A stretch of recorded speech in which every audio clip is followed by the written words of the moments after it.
Hi guys, hope you are really doing well. This is Ojas Lala from Budding Mariners. Today we will discuss about the 10-month strategy to prepare for IME CET. अब इसमें मैं दो चीज़ें cover करूँगा. First thing that I'll cover is that if you are doing self study, ठीक है, आप में से काफ़ी बच्चे सेल्फ स्टडी भी करने वाले हैं, तो ये वीडियो उन बच्चों के लिए है. सेल्फ स्टडी के अलावा उन बच्चों के लिए भी मैं इसमें थोड़े थोड़े पॉइंट्स कवर करूँगा जो BM के बच्चे भी हैं, जो हमारे प्रिपरेशन कोर्स को लेके भी कर सकते हैं, लेकिन मोस्टली मैं सेल्फ प्रिपरेशन की बात करूंगा इस वीडियो में. सो कैसे अपन का जो जून में IME CET होने वाला है, अभी right now it's only August, so we literally have 9 to 10 months to prepare for IME CET. So how to go about that preparation, we'll discuss everything in this video. So let's go guys.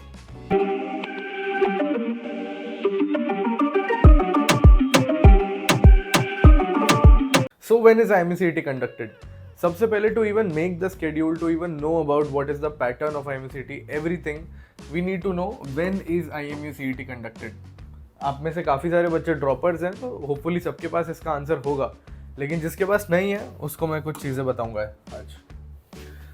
सो पूरा timeline अपने को जानना पड़ेगा IMU CET and sponsorship का, ठीक है. सो IME CET का notification कब आता है? अप्रैल में आ जाता है IME CET का नोटिफिकेशन मतलब कि कब IME CET होने वाला है, एडमिट कार्ड रिलीज कब होगा, क्या होगा, पूरा उसका एक 23-24 ऐसे पेजेस का एक वो आ जाता है, ठीक है. डेट्स आउट हो जाती है मई में, एडमिट कार्ड का नोटिफिकेशन भी आउट हो जाता है, और मतलब एग्जाम से जस्ट 1 week पहले इसका एडमिट कार्ड भी रिलीज होता है. IMU CET is always conducted in CBT format. CBT मतलब computer based test, and on first Sunday of जून.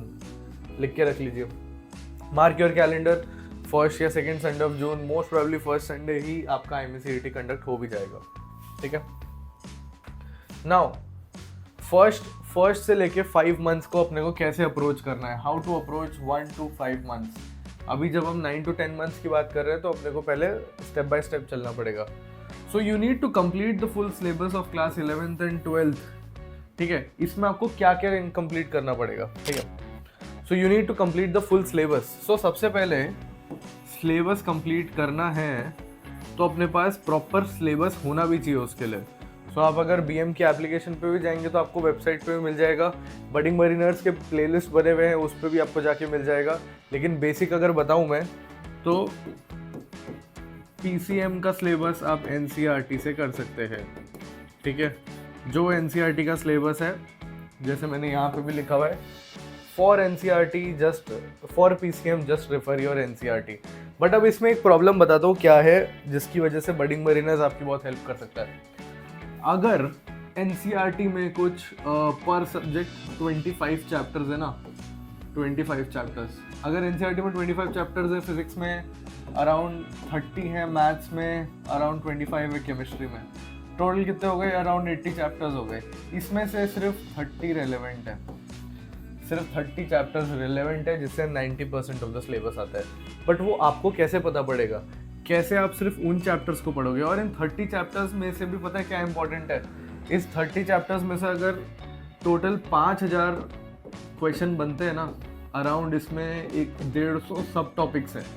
मतलब समझो अगर ये 30 चैप्टर्स है ना, तो इसमें 150 कुछ सब टॉपिक्स होंगे टोटल. उस 150 सब टॉपिक्स में से सिर्फ 60 सब टॉपिक्स ऐसे हैं जो कि काम के हैं, जिसमें से 80% जो 85% सिलेबस कवर होता है.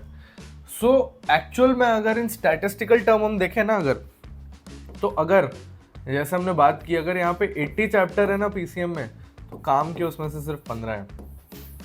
ये है असली स्टार्ट. बट आपको कैसे पता पड़ेगा? इसीलिए सिर्फ अंधे की तरह अगर हम NCERT करेंगे तो डेफिनेटली हम कुछ अच्छा कर लेंगे अपनी लाइफ में, हम अच्छी रैंक ले आएंगे.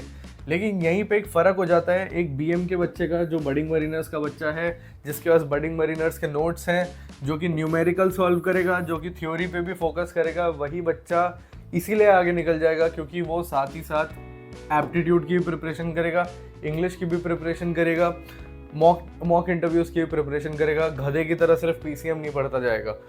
बट अगर आप सेल्फ स्टडी की बात मेरे से पूछते हो कि कैसे करना है, तो उसका भी मैं एक तरीका बताता हूँ, ठीक है. सबसे पहले NCERT को रेफर करो अपने PCM के लिए, लेकिन refer to any book you want for numericals, ठीक है। प्रॉब्लम आएगी क्योंकि किसी का ऊपर होगा न्यूमेरिकल, किसी का नीचे होगा, बट अगर आप थोड़ी सी टफ बुक कर सकते हो choose, like Pathfinder, X and Y, जिनका लेवल थोड़ा ऊपर है, अच्छा नहीं है लेवल आपके IMCET के लिए, परफेक्ट नहीं बोलूँगा लेकिन ठीक है, काम चला हुआ है, तो उसके अगर आप न्यूमेरिकल्स करना चालू कर दोगे तो आप डेफिनेटली अपना PCM को बहुत अच्छा कर सकते हो।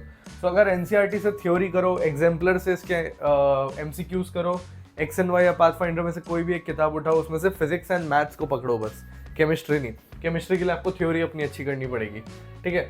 इंडिया बिक्स एप्टीट्यूड के लिए, इंडिया बिक्स के काफ़ी वेराइटी के क्वेश्चंस नहीं मिलते हैं आपको, मिलते हैं वेराइटी के क्वेश्चंस बट डीप में नहीं मिलता है आपको, क्योंकि IMCET में कुछ अराउंड 15 से 20 टॉपिक्स हैं जो बहुत ज़्यादा इंपॉर्टेंट है। जैसे इस बार स्पीड, डिस्टेंस एंड टाइम के क्वेश्चंस आए नहीं थे। Appro is a very important topic जिसमें आपको इंडिया बिक्स के जनरली क्वेश्चंस नहीं मिलते हैं। सो ऐसे नए नए टॉपिक्स हैं जो स्पॉन्सरशिप और IMCET दोनों में पूछे जाते हैं। So if you refer IndiaBix, but IndiaBix की भी वही बात है ना यार, इंडिया बिक्स इतना वाइड है, like you have so much content, you have around समझो अगर 1000 पेज का कंटेंट है ना इंडिया बिक्स में से, तो उसमें से सिर्फ 100 पेज है जो कि रेलेवेंट है। आप सब कुछ तो करने नहीं बैठ सकते ना, बट तो that is why I am saying that you need to have proper syllabus, you need to know कि किधर से क्या करना है, ठीक है। बट यहाँ पे हम सिर्फ अगर सेल्फ प्रिपरेशन की बात करें तो आप इंडिया बिक्स कर सकते हो, इंडिया बिक्स बहुत अच्छा है, उससे आपकी डेफिनेटली प्रिपरेशन हो जाएगी। लेकिन कोई भी चीज़ आधी मत कर रहा, ऐसा नहीं 3 चैप्टर कर लिए 2 नहीं किए, 5 कर लिए 6 नहीं किए, कर रहे हो तो पूरी NCERT पढ़ो। अगर BM के नोट्स नहीं है, BM के नोट्स से नहीं करना है तो पूरा NCERT करो बैठ के, ठीक है, रटो उसको बैठ के, MCQs उसके अच्छे से करो, फिर एक और किताब पकड़ो उसके न्यूमेरिकल सॉल्व करो, फिर इंडिया बिक्स पकड़ो एप्टीट्यूड के लिए, फिर इंग्लिश के लिए पाथफाइंडर पकड़ो। परफेक्ट कोई भी चीज़ नहीं होगी लेकिन अच्छी खासी हो जाएगी जिससे आप एटलीस्ट 1K रैंक से नीचे ला सकते हो इजीली, नॉट अ प्रॉब्लम।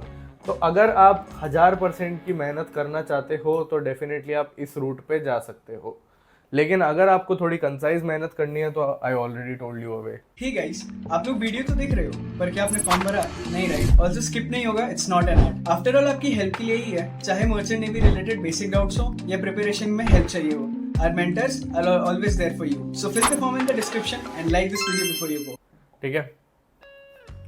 सो अब नेक्स्ट 6 to 7 मंथ्स क्या करना है? अगर आपने 5 महीने में सक्सेसफुली अपना इतना ज़्यादा सिलेबस को कंप्लीट कर लिया, फिर हम करेंगे रिवीजन। वेरी इंपॉर्टेंट है revision. You need to divide your time 50-50, 50% time for numerical, 50% time for theory. Theory के लिए मैंने आपको बताया क्या करना है, NCERT।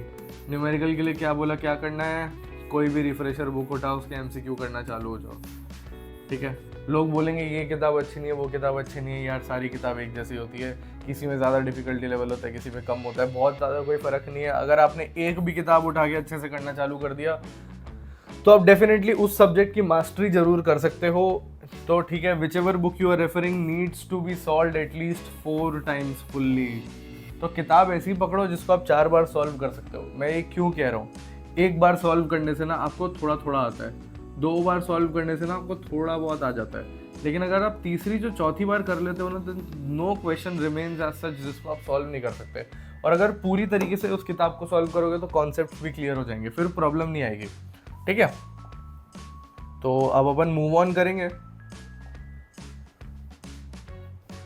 ठीक है। सो नाउ अगर आपने जब आप थ्योरी कर रहे हो ना, तो थ्योरी के आपको शॉर्ट नोट्स बनाना बहुत ज़्यादा जरूरी है।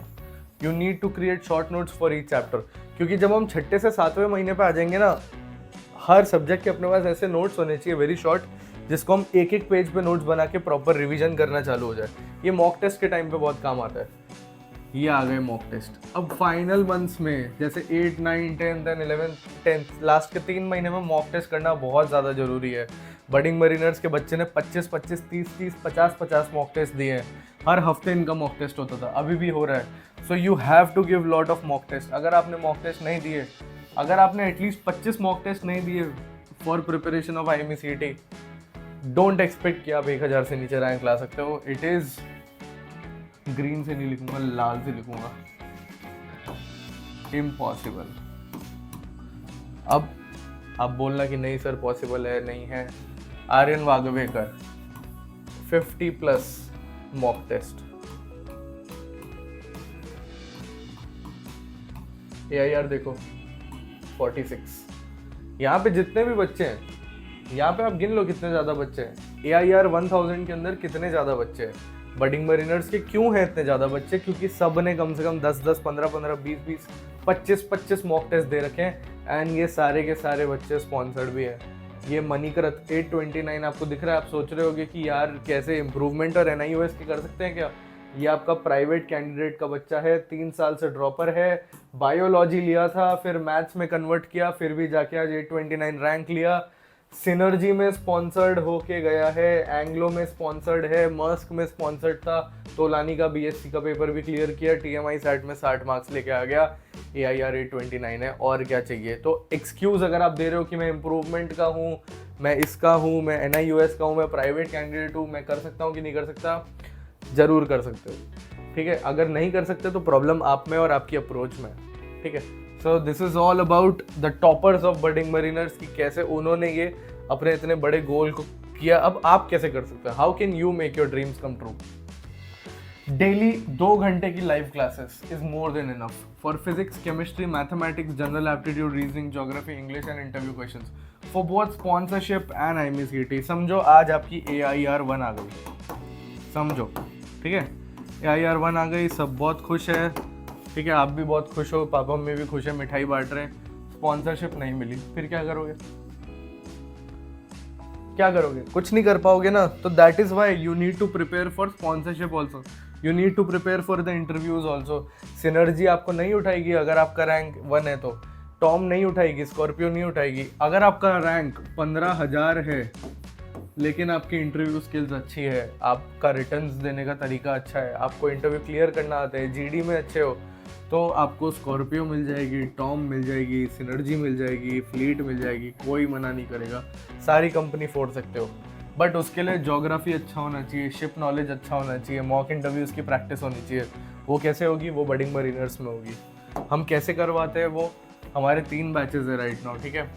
फॉर 11th स्टैंडर्ड अब तो ये और कम होकर 15,000 प्लस GST हो गया है, ठीक है, ये आपके सामने है। Nurture batch 1.3 for the students who are dropper right now या फिर अपीयरिंग स्टूडेंट्स है क्लास 12th के, उनके लिए है फाउंडेशन बैच 3.6 9,500 प्लस GST।